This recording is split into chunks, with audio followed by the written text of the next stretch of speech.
شریف پڑھی اللہم صلی علی سیدنا محمد وبارک وسلم صلو علیہ صلاۃ و سلام علیک یا رسول اللہ صلی اللہ تعالی علیہ وآلہ وسلم۔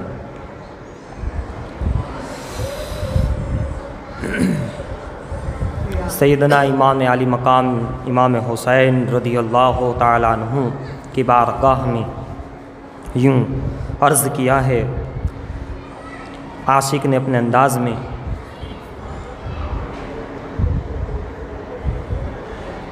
کہ تم نے ہی حسم کو ہونا نہ ہونا سکھا دیا، تم نے ہی حسم کو ہونا نہ ہونا سکھا دیا، تم نے ہی فرق مومن و کافر بتا دیا، تم نے ہی فرق مومن و کافر بتا دیا۔ میدان کربلا میں دیا وہ جلا دیا، میدان کربلا میں دیا وہ جلا دیا، ابن علی نے سارا اندھیرا مٹا دیا، ابن علی نے سارا اندھیرا مٹا دیا، میدان کربلا میں دیا وہ جلا دیا، ابن علی نے سارا اندھیرا مٹا دیا۔ اور باطل کی سازشوں سے نہ مرجائے گا کبھی، باطل کی سازشوں سے نہ مرجائے گا کبھی، صحرا کی جلتی ریت پہ جو گل کھلا دیا، صحرا کی جلتی ریت پہ جو گل کھلا دیا۔ اور کہتے ہیں کربلا کے اجالے، کہتے ہیں کربلا کے اجالے کے یا حسین، کہتے ہیں کربلا کے اجالے کے یا حسین، تم نے لہو نہیں دیا نور خدا دیا، تم نے لہو نہیں دیا بلکہ نور خدا دیا۔ اور تا حشر جھک نہ پائے گا انسانیت کا سر، تا حشر جھک نہ پائے گا انسانیت کا سر تم نے اس طرح سے سرے کربلا دیا، سر تم نے اس طرح سے سرے کربلا دیا۔ اور باطل کے سارے روپ عیاں ہو کے رہ گئے، یعنی ظاہر ہو کے رہ گئے، باطل یعنی غیر، باطل کے سارے روپ عیاں ظاہر ہو کے رہ گئے، حسم کا حسین آپ نے وہ آئینہ دیا، حسم کا حسین آپ نے وہ آئینہ دیا۔ اور آخری شعر میں کہتے ہیں کہ شبیر وہیں رہتے ہیں دنیا میں سربلند، جو عاشق ہے لکھنے والے ان کا جو ہے نام شبیر صاحب علیہ رحمہ کہتے ہیں کہ شبیر وہیں رہتے ہیں دنیا میں سربلند، جس نے بھی حق کے واسطے سر کو کٹا دیا، جس نے بھی حق کے واسطے سر کو کٹا دیا۔ ایک مرتبہ اور درود شریف پڑھی اللہم صلی علی سیدنا جد الحسن والحسین وعلی آل سیدنا جد الحسن والحسین۔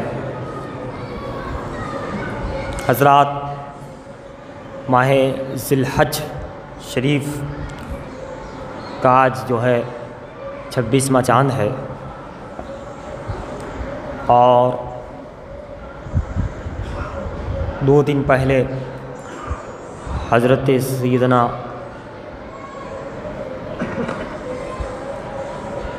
عرف بابو شاہ رحمۃ اللہ علیہ، جو سرکار بندہ نواز گیس و دراز کے خلیفہ ہیں اور جن کا مزار کھمبات شریف میں ہے، اور جو ہے عبادت گاہ جو ہے چلہ وہ بحیل شریف میں بھی ہے۔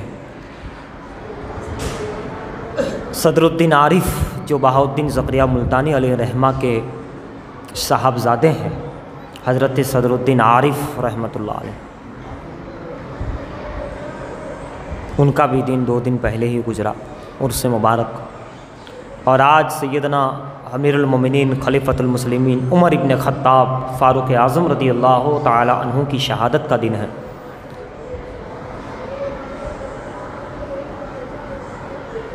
اور مخدوم اسام الدین علیہ رحمہ کا دن گزرا۔ اسی کے ساتھ چند ایام اور ہے اس مہینے کے، اس میں اور بھی ایام اولیاء کرام ہیں۔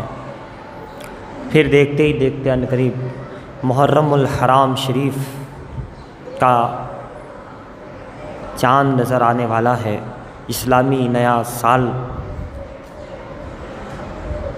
اور محرم کا یہ چاند، یہ مہینہ اپنے ساتھ یاد کربلا کو، یاد امام حسین رضی اللہ تعالی عنہ کو لے کر کے مومنوں کے سینوں میں جگمگانے والا ہے۔ حضرات،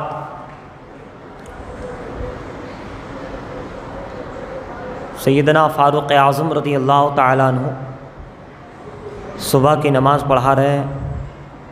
چونکہ آپ اکثر سورہ یوسف اور سورہ نحل صبح میں تلاوت کیا کرتے تھے، آپ نے صفوں کو درست کروایا۔ صفوں کو درست کروانے کے بعد آپ نے نماز پڑھانا شروع کی۔ پہلے ہی صف میں ایک مجوسی غلام چھپا ہوا تھا، مجوسی تھا، غیر مسلم، خنجر چھپائے ہوئے تھا۔ جب آپ نماز پڑھا رہے تھے تو آپ کو اسی جماعت کے اندر ہی مصلی پہ آپ پہ وار کیا، اتنا زخمی کر دیا کہ نماز پڑھانا بھی بہرحال بہت مشکل ہوا۔ عبد الرحمن رضی اللہ تعالیٰ عنہ آگے بڑھے، اس نماز کو مکمل کیا، اور پھر آپ پر حملہ کرتے ہوئے جب وہ بھاگا تو 13 لوگ 13 صحابی کو اور زخمی کیا، کہیں اس میں شہید بھی ہو گئے۔ آخر میں ایک نمازی نے، ایک صحابی نے کپڑے کے اندر اس کے چہرے پہ کپڑا ڈالا اور اس کو جو ہے پکڑ لیا۔ صحابہ نے ان کو پکڑ لیا۔ اب جب دیکھا کہ میں پکڑا گیا ہوں تو جو خنجر اس کے ہاتھ میں تھا جسے وہ وار کر رہا تھا، اس نے اپنے آپ کو مطلب کہ اپنے آپ پہ وار کیا اور پھر نار جہنم ہو گیا۔ بہرحال نماز کے بعد جو لوگوں کو پتہ نہیں تھا ان کو پتہ چلا کہ یہ تو حملہ ہوا ہے حضرت امیر المومنین عمر ابن خطاب رضی اللہ تعالیٰ عنہ پر، جان لیوا حملہ ہے اور بڑی شدید یعنی کہ وار کیا ہے شدت سے۔ لہٰذا آپ کو گھر پہنچایا گیا، گھر لے گئے، اور بھی لوگ صحابہ ساتھ میں ہیں۔ آپ نے پوچھا کون تھا؟ کہا حضور وہ مجوسی غلام تھا۔ کس کا غلام تھا؟ کہا فلاں کا غلام تھا۔ کہا چلو اللہ کا شکر ہے کوئی کسی مومن نے مجھ پہ وار نہیں کیا ہے، مسلمان نے نہیں کیا ہے، غیر مسلم نے کیا ہے، مجوسی نے کیا، کوئی مومن نہیں ہے۔ اس کے بعد آپ کو شدت سے تکلیف تھی، علاج کیا گیا مگر جو ہے علاج اثر نہیں ہوا، تکلیف زیادہ تھی۔ شہادت لکھی تھی، وقت قریب آیا، لوگوں نے آپ کی ہمت بنانے کے لیے ایک شخص آگے آیا اور آپ کی تعریف کرنے لگا تاکہ آپ کے اندر حوصلہ ہمت رہے۔ کہنے لگے کہ آپ امیر المومنین ہیں، عدل و انصاف آپ نے کیا ہے، آپ بڑے عدل والے ہیں، انصاف والے ہیں، تقوی و متقی و پرہیزگار ہیں، آپ کو اللہ نے خلافت کا یہ منصب عطا فرمایا۔ یعنی اس لیے تعریف کر رہے تھے، اور جو حقیقت بھی تھی، تاکہ حوصلہ افزائی ہوتی رہے، ہمت ملتی رہے، کیونکہ یہ ہمت بہت اہم چیز ہے۔ ہمت انسان میں ہونی چاہیے، انسان میں ہمت ہونی چاہیے، ہمت دلانے والا ہونا چاہیے، حوصلہ افزائی کرنے والا ہونا چاہیے، یہ ہمت کی ہی قیمت ہے۔ حضرت صلاح الدین ایوبی رضی اللہ تعالیٰ کہتے ہیں کہ 100 جنگ تم ہار جاؤ، اس سے بھی خطرناک ایک انسان ہمت ہار جائے، یہ اس سے بھی خطرناک۔ جنگ ہارنے سے زیادہ وہ 1-2 نہیں، کئی 100 سنگ آپ ہار جاؤ، اس سے بھی کئی زیادہ یہ ہے کہ انسان اپنی ہمت توڑ دے۔ ہمت ہے، ہمت مردہ مدد خدا، اٹھ کمر باندھ کیوں ڈرتا ہے، پھر دیکھ خدا کیا کرتا ہے۔ ہمت کی قیمت ہے، مگر ہمارے معاشرے میں اکثر لوگ ہمت توڑنے والے ہوتے ہیں، ہمت کو پست کرنے والے ہوتے ہیں۔ یہ تیرے سے نہیں ہوگا، یہ تیرا کام نہیں ہے، پہلے ہی اس کی سوچ ہو گئی میرا کام نہیں ہے۔ یہ کیا ہوا؟ ایک کہانی ہے، 2 بچے تھے، ایک 6 سال کا، ایک 2 سال کا۔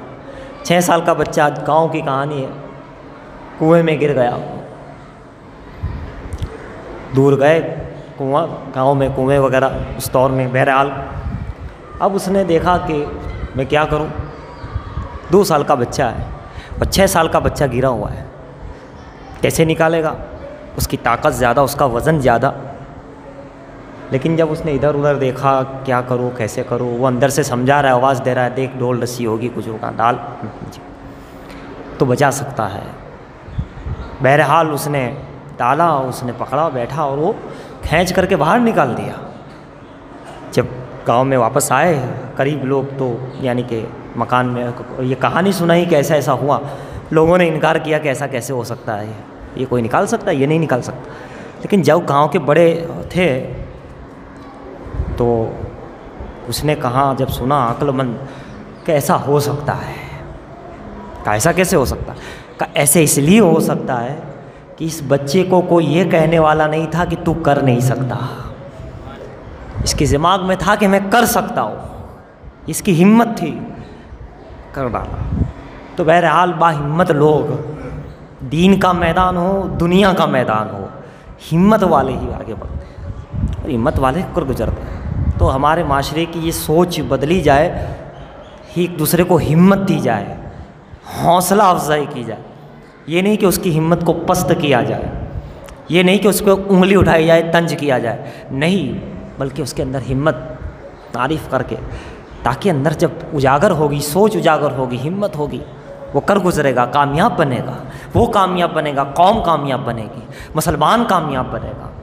بہرحال حضرت عمر رضی اللہ تعالیٰ عنہ کے سامنے لوگوں نے تعریف کی تاکہ کچھ ہمت حوصلہ افزائی ہو. بہرحال مختصر یہ ہے کہ آپ نے اجازت چاہی کہ میرے اپنے شہزادے کو کہا کہ جاؤ حضرت عائشہ صدیقہ رضی اللہ تعالیٰ عنہا سے کہو کہ اگر اجازت ہو تو عمر گنبد رسول یعنی حضور کے پاس آرام کرنا چاہتا ہے، وہیں مدفن ہونا چاہتا ہے. بہرحال اجازت ملی، آپ کا وصال ظاہری ہوا. انا للہ و انا الیہ راجعون. یہ شہادت ہوئی آپ کو حجرہ رسول میں، حجرہ عائشہ میں جہاں سرکار آرام فرمائے، وہیں پر آپ کو جو ہے خوش قسمت دیکھیے گا. ممبر ملا تو رسول کا، تربت ملی تو رسول کے پاس، مصلی ملا تو رسول کا. عمر کا نصیب تو دیکھو، عمر کا، حضرت عمر رضی اللہ تعالیٰ وہیں سرکار کے پاس مدفن ہوئے. ماں عائشہ صدیقہ رضی اللہ تعالیٰ عنہ کی یہ قربانی، یہ محبت کہ ٹھیک ہے آپ کو یہ مطلب انہوں نے اپنے لیے رکھی تھی جگہ کہ جب میرا وصال ہو تو مجھے یہاں اندر دفن کیا جائے سرکار کے پاس.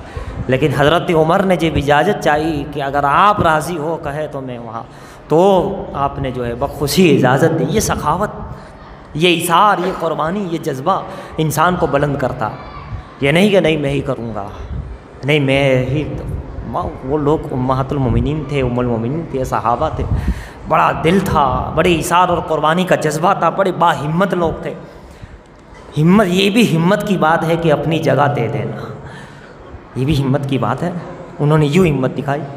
بہرحال تو یوں حضرت عمر فاروق، اللہ تعالیٰ کی ان پر رحمت ہو اور ان کے صدقے ہماری مغفرت ہو. ہم آگے چلتے ہیں. حضرات، ہم نماز پڑھتے ہیں تو وہ تو صحابہ تھے، ام المومنین تھے، عربی جانتے تھے، اولیاء کرام تھے. جب وہ نماز پڑھتے تھے تو اس کے مطلب سمجھتے تھے. اللہ اکبر کہا تو کیا مطلب ہے، سبحانک اللہم و بحمدک کہا تو اس کا معنی کیا ہے، مطلب کیا ہے، سبحان ربی العظیم کہا تو اس کا مطلب کیا ہے، سبحان ربی الاعلیٰ پڑھا تو کیا مطلب. لیکن ہمارے معاشرے میں چونکہ ہم ہند میں رہتے نہیں معلوم، تو ہمیں چاہیے کہ ہم اس کے مطلب کو یاد کر لیں، اس کے ترجمے کو یاد کر لیں. ترجمہ جو ہے اس کا وہ اپنے ذہن میں بٹھا لے کہ اللہ اکبر کا معنی ہے اللہ بہت بڑا ہے. اعوذ باللہ من الشیطان الرجیم کا معنی ہے میں نکلے ہوئے شیطان سے اللہ کی پناہ چاہتا ہوں مردود سے. بسم اللہ الرحمن الرحیم کا معنی تو سب جانتے تقریباً، اللہ کے نام سے شروع، یہ جو نہایت مہربان، بہت زیادہ رحم کرنے والا. پھر سبحان ربی العظیم جب پڑھے تو کیا ہے مطلب اس کا، پاک ہے میرا پروردگار، عظمت والا. جب آپ سبحان ربی العظیم پڑھے تو مطلب اگر معلوم ہوگا آپ کو، اس کا میننگ، اس کا ترجمہ معلوم ہوگا، تو نماز پڑھنے کا جو لطف ہے، نماز میں جو دھیان ہے آپ کا وہ لگا رہے گا. سبحان ربی العظیم پاک ہے میرا پروردگار عظمت والا۔ سمیع اللہ لمن حمیدہ، کیا مطلب؟ اللہ نے اس بندے کی سن لی، اس کی سن لی جس نے اس کی تعریف کی۔ سمیع اللہ لمن حمیدہ، اللہ نے اس بندے کی سن لی جس نے اس کی تعریف کی۔ اللہ اکبر کہاں؟ اللہ بہت بڑا ہے۔ سبحان ربی الاعلیٰ، وہاں سبحان ربی العظیم پڑھا تھا، رکو تسبیح کیا پڑھی جا رہی ہے؟ سبحان ربی الاعلیٰ، پاک ہے میرا پروردگار، بڑی عالی شان، بڑا عالی شان، شان والا، بہت بلند شان والا، پاک ہے میرا پروردگار، شان والا، بہت بڑی شان والا، بڑا بلند۔ السلام علیکم ورحمۃ اللہ، تم پر سلام ہو اور اللہ کی رحمت۔ یہ میں نے چھوٹے چھوٹے بتا دیے، ویسے تو ثنا ہے سبحانک اللہم، اس کا ترجمہ، پھر سورہ فاتحہ کا ترجمہ، سورہ اخلاص کا ترجمہ آپ یاد کرو۔ اسی طریقے سے یہ یاد کرنے کے بعد جب یہ یاد ہو جائے تو پھر التحیات للہ والصلوات والطیبات کا ترجمہ یاد کر لیں، جیسے ہم سورہ فاتحہ پڑھتے ہیں الحمدللہ رب العالمین، تمام تعریف اللہ تعالیٰ کے لیے، الرحمن الرحیم، جو رحمان ہے۔ اس سے کیا ہوگا کہ آپ کو نماز میں دھیان بھی رہے گا، ذہن بھی حاضر رہے گا، اور اس کا جو لطف ہے آپ کو ملتا رہے گا، اس کا فیضان ملتا رہے گا۔ جب انسان کو مطلب پتہ ہوتا ہے، ترجمہ پتہ ہوتا ہے، جب اس کے بارے میں جانکاری ہوتی ہے تو انسان کو اور زیادہ مزہ آتا ہے، اور زیادہ لطف آتا ہے، اس کا ذہن برابر چلتا رہتا ہے، قلب حاضر رہتا ہے، اور یوں اس عمل کا، اس عبادت کا، اس واقعے کا، اس نماز کا اس کو برابر جو ہے فیضان حاصل ہو جاتا ہے۔ تو انشاءاللہ ہمیں یہ کرنا ہے انشاءاللہ عز و جل۔ اور آگے بڑھتے ہیں ہم حضرات، جیسا کہ میں نے بتایا تھا ائمہ اہل بیت، 4 امام کا تو آپ ذکر سن چکے۔ اب ذرا سا آپ دیکھیے اللہ تعالیٰ کے بھی کیا راز ہے، کیا حکمت ہے اس کے، وہ وہی جانتا ہے۔ حضرت ابراہیم علیہ السلام کے 2 شہزادے مشہور، حضرت اسحاق علیہ السلام، حضرت اسماعیل علیہ السلام۔ اسحاق نبی، اسماعیل علیہ السلام بھی نبی، اور خود ابراہیم بھی نبی۔ اب خدا کی قدرت، خدا کی رحمت، خدا کی مشیت، اس کی مرضی، اس کے راز، اسحاق کے بعد جو آتے گئے، یعقوب، یوسف، اور مسلسل زکریا، یحییٰ، موسیٰ، عیسیٰ علیہ السلام، سب کے سب نبی۔ ادھر نبی ہی نبی ہے، اسحاق علیہ السلام کے بعد خود نبی، نبی ہی نبی، نبی ہی نبی، نبی ہی نبی، ان کے بیٹے نبی، ان کے بیٹے نبی، ان کے بیٹے، ان کے بنی اسرائیل کے اندر نبی ہی نبی، نبی ہی نبی، عیسیٰ علیہ السلام تک نبی ہی نبی۔ اور اسماعیل علیہ السلام میں خود اسماعیل نبی علیہ السلام، لیکن ان کے بعد خاموشی، ان کے بیٹے، ان کے نسل میں خاموشی۔ اور ادھر اسحاق علیہ السلام میں نبی نبی نبی نبی نبی نبی نبی نبی نبی نبی نبی، ہے نا۔ اور اسماعیل علیہ السلام میں، اسماعیل خود نبی علیہ السلام، لیکن بعد میں خاموشی۔ مگر جب سب نبی آ گئے تو آخر میں جو امام الانبیاء کو بھیجا، تو پھر وہ اسحاق علیہ السلام کی اولاد میں نہیں، وہ اسماعیل علیہ السلام کی اولاد میں بھیجا۔ خاتم الانبیاء، خاتم النبیین، رحمت للعالمین، شفیع المذنبین کو بھیجا، تو وہ اسماعیل علیہ السلام، امام الانبیاء۔ خدا کی شان، وہ اس کی قدرت، اس کی مشیت وہ جانے۔ نبی نبی بنی اسرائیل میں، لیکن نبیوں کا نبی اسماعیل میں آ گیا، امام الانبیاء ادھر۔ اور اسی طرح جب حضور آ گئے، اب اس کے بعد تو کوئی نبی نہیں، سرکار کے بعد کوئی نبی نہیں، تو اب یہ نبوت و رسالت کا فیضان مولا کائنات امام الاولیاء رضی اللہ تعالیٰ عنہ سے، مولا علی مشکل کشا سے۔ کیسے؟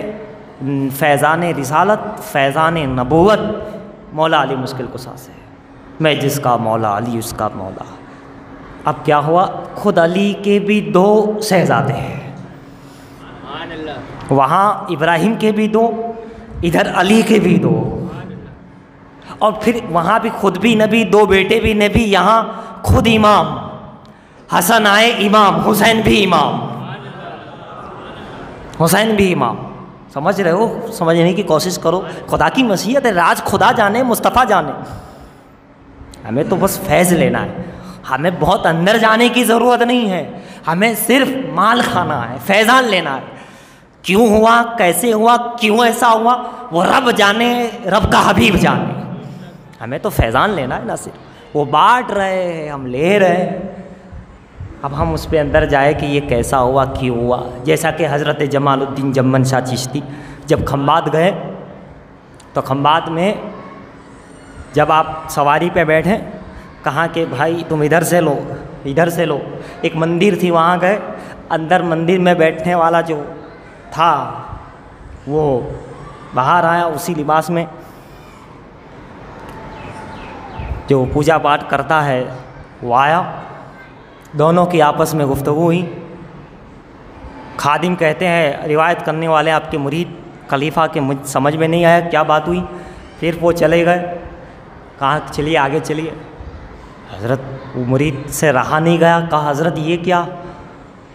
کہاں یہ اللہ کا ولی ہے، ابدال وقت ہے. کہا حضرت ایسا کیسے؟ کہاں جتنا دیکھا ہے، سنا ہے، بتایا اتنا، اندر جانے کی کوشش مت کر کے. وہ رب کا کام ہے، جب دیکھا نہیں تو نے، سنا میں نے بتا دیا، اب آگے نہیں.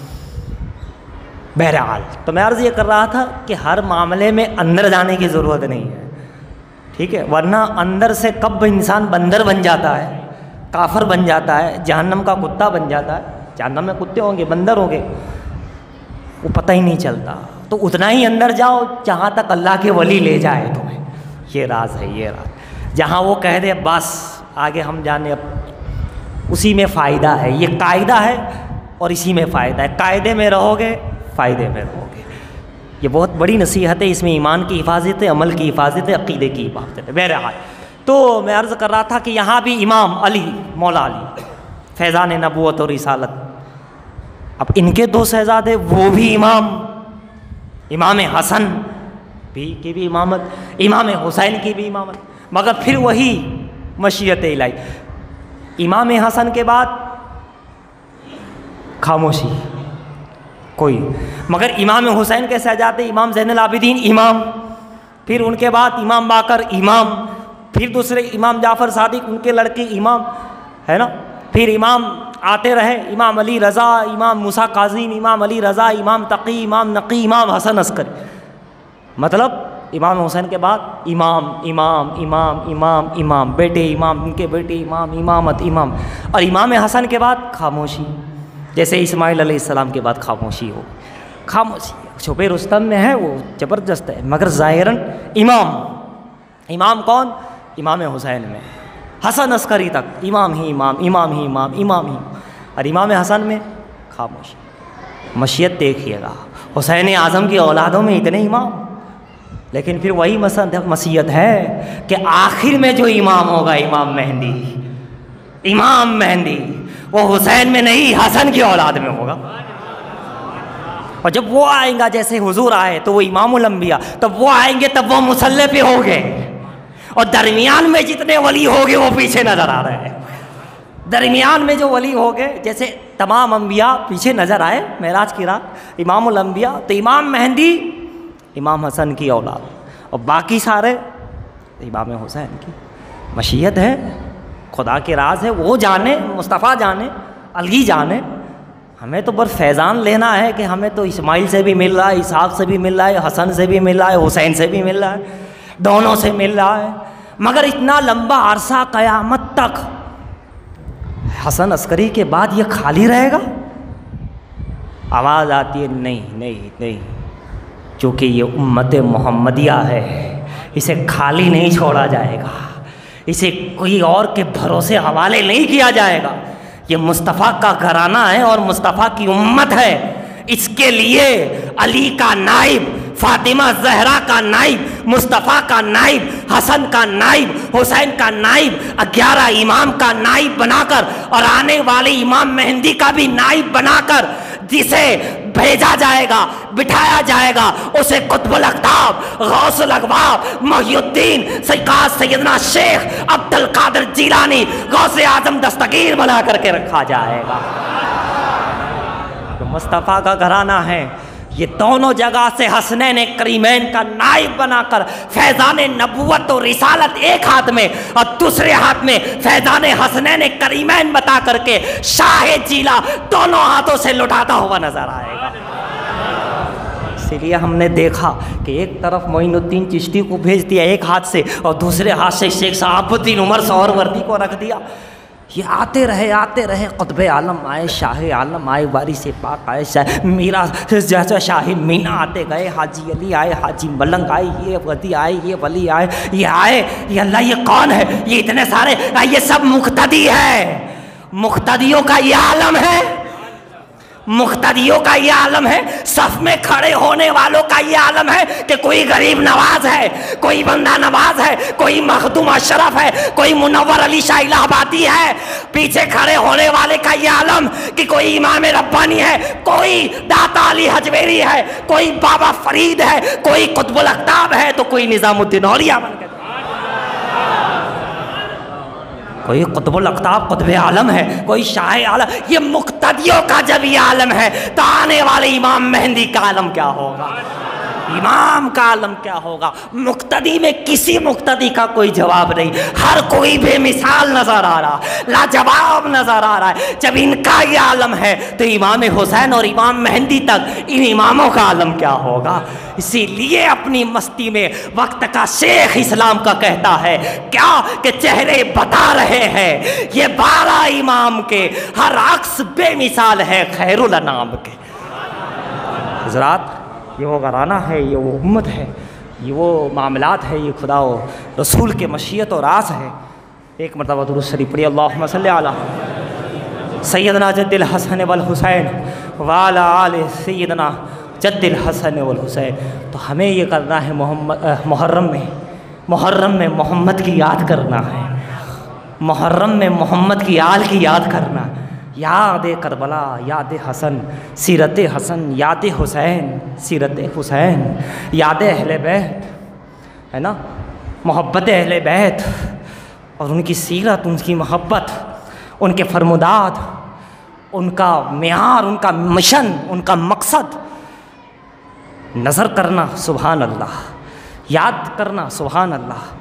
یہ ساری چیزیں ہیں، مگر جو ان کا مقصد ہے اگر وہ لے کر چلا جائے تو پھر کیا بات ہو. جو ان کا خود کا مقصد ہے امام حسین کا اور امام مہدی تک ہر امام کا، اگر اس مقصد کو، اس مشن کو، ان کے ٹارگیٹ کو، اس میں اگر محنت کی جائے تو کیا بات ہے. اس پر اگر ہم روشنی ڈالیں اور اس پر اگر عمل کریں تو کیا بات، کیونکہ ہم نذرانہ پیش کرتے ہیں، نظر پیش کرتے ہیں، بڑی بات ہے، بڑی سعادت مندی کی بات. لیکن جو خود حضرت کا مقصد ہو، شہنشاہ کا مقصد ہو، اسی مشن پہ، اسی مقصد پہ اگر ہم لے کر چلے، کیا ہے، نماز ہے، شریعت ہے، مصطفیٰ کی محبت ہے، ان کا جو مقصد ہے، جو مشن ہے.